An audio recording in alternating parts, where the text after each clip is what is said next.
Se eu te perguntar como que está a sua vida hoje, como que você me responderia?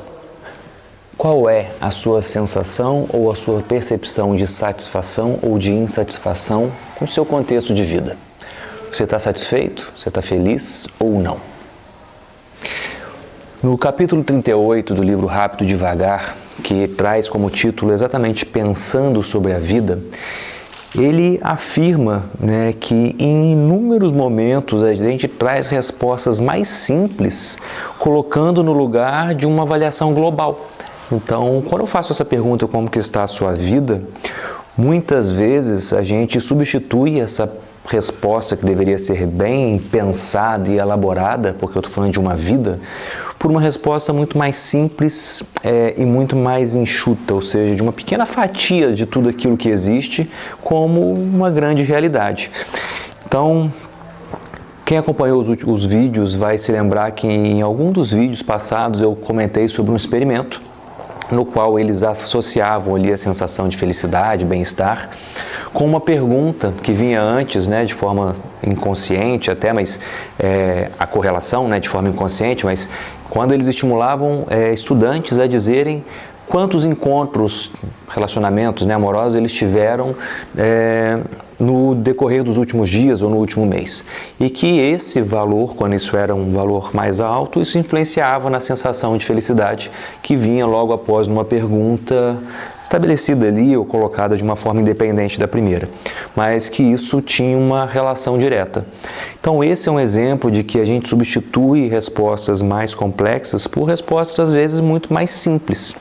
E ele cita também uma outra experiência na qual participantes desse experimento, dessa pesquisa, iam responder um questionário sobre satisfação com a vida, qualidade de vida, e que ele pedia que esses participantes fossem até uma máquina de Xerox tirar uma cópia daquele questionário que eles iam responder. E ele deixava lá de forma programada uma moeda de 10 centavos para alguns participantes, como se ele tivesse encontrado aqueles 10 centavos, e para outros não deixava. E começou a comparar que aquelas pessoas que encontravam esses míseros 10 centavos tinham uma resposta mais favorável sobre a satisfação com a vida do que aqueles que às vezes não encontravam. Então, o nosso humor, o nosso presente humor, ele não é a única coisa que a gente vai trazer à mente quando a gente vai fazer uma avaliação da nossa vida. Só que isso vai influenciar o nosso humor. Mas o nosso humor, a nossa avaliação da vida, ela traz, por exemplo, eventos significativos do passado, preocupações próximas de coisas que podem acontecer num futuro próximo, preocupação com filhos, por exemplo, para quem tem filhos, com a companhia, ou como que ele está ou ela está na escola, como que está no trabalho, enfim. Sucessos e fracassos que a gente tem na nossa história, tudo isso compreende ou incorpora aquilo que eu trago na minha cabeça para trazer uma definição de uma vida boa ou de uma vida não tão boa assim. Porém, esse placar de bom ou ruim, ele é definido ainda assim por uma pequena fatia, uma pequena amostra de tudo aquilo que vem disponível na minha cabeça de forma mais fácil, que eu consigo acessar. E esse acessar de forma rápida é a heurística da disponibilidade, ou seja, tudo que eu acesso de forma rápida, com mais facilidade, vem como uma verdade absoluta para mim. Então, quando eu consigo acessar essas informações, eu ainda assim estou pegando uma pequena fatia da minha realidade para julgar como é a minha satisfação com a vida. E a grande diferença vai estar naquilo que eu foco. Vocês já perceberam que quando eu foco em alguma coisa, aquilo parece mais disponível e mais evidente? Por exemplo, quando você vai trocar de carro, acho que eu já até mencionei isso em outros vídeos, e você escolhe um modelo de carro de uma cor específica, tá? Então eu quero comprar, não sei, um carro da Volkswagen vermelho. Eu começo a ver vários carros da Volkswagen vermelho como se eles tivessem brotado na minha frente, como se eles tivessem aumentado em quantidade. Na verdade, eles sempre estiveram lá, só que o meu foco foi agora começar a perceber aquela coisa com uma característica específica. Então aquilo se sobressai ao meu olho, porque o meu foco está direcionado, então eu enxergo mais. Se eu foco nesse tipo de coisa e ele se sobressai, quer dizer que a minha heurística da disponibilidade traz para mim aquilo que eu foco. Se eu foco em coisas boas, eu eu tenho mais sensação de estar rodeado por coisas boas. Se eu foco mais em coisas ruins, eu tenho mais sensação de que eu vou estar rodeado de coisas ruins.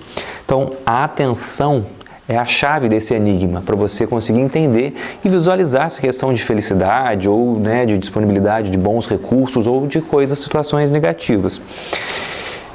E às vezes, quando a gente não consegue ter essa definição tão clara, a definição de metas é algo muito importante para a gente. Porque quando eu defino uma meta e eu começo a focar nela. Ou seja, o que eu quero alcançar? Onde eu quero chegar? O que eu quero ter de bons resultados? Isso fica na minha mente como algo disponível. E se ele está disponível, eu acesso mais fácil. Se é uma meta boa, a tendência é que eu comece a enxergar as coisas de uma forma mais favorável. Mas cuidado, porque se você quer saber de uma fórmula para uma vida adulta insatisfeita, é colocar metas que não são alcançáveis, metas que são muito difíceis de atingir, porque aí isso me traz a sensação de eu foco em algo e eu nunca alcanço isso.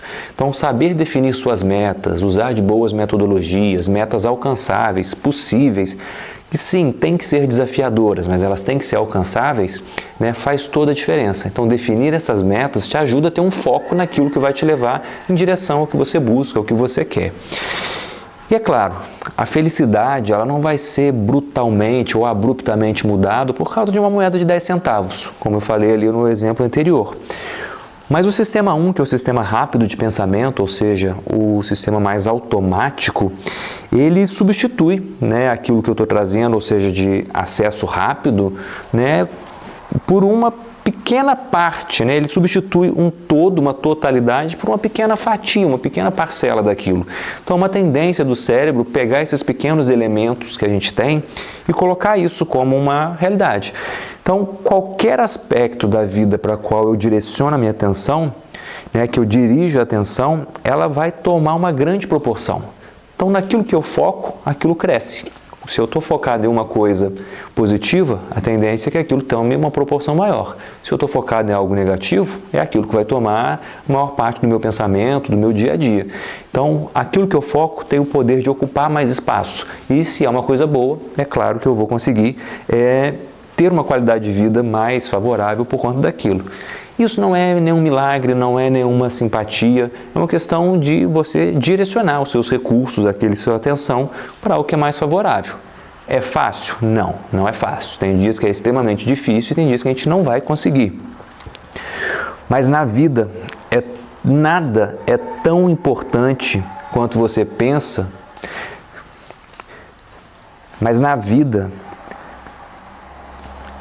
nada na vida é tão importante quanto você pensa que é quando você está pensando a respeito. O que a gente dá foco, normalmente, não tem aquele peso todo. Então, se eu for dar foco, que seja em algo positivo. Porque se eu dou foco em algo negativo, provavelmente, quando eu consigo tirar o foco daquilo, não era tão drástico ou tão prejudicial quanto eu pensava. Era uma situação muito mais leve, muito mais tranquila. Então, nada tem o peso que a gente acha que tem. Mas se eu vou direcionar, que seja para o lado positivo. E claro, aqui no livro, ele finaliza esse capítulo dizendo que a felicidade é um conceito difícil, é um conceito complexo e que colocar os olhos da ciência sobre esse conceito de felicidade não necessariamente ele traz as respostas que a gente espera. Ele muitas vezes traz sugestões, caminhos e algumas evidências, mas pode ser que a ciência também traga uma dificuldade para isso. Porque muitas vezes o que a gente busca não está no racional, não está naquilo que a gente explica através da ciência. A ciência me ajuda a entender muitas coisas, mas muito do que eu preciso, às vezes, está simplesmente no sentir, no sentimento, naquilo que a gente precisa deixar simplesmente florescer e não necessariamente conseguir explicar através da ótica da ciência, porque nem tudo a gente chegou numa resposta e talvez nem tudo a gente vá um dia chegar nessa resposta. Então, a questão é, vamos continuar estudando, vamos focar naquilo que a gente pode absorver de conhecimento, mas sem ficar muito neurótico com as coisas e sem deixar de viver os bons momentos ou de aproveitar aquilo que eu posso associar de boas experiências com algo com conhecimento científico e, claro, aproveitando ao máximo tudo que a gente puder aproveitar.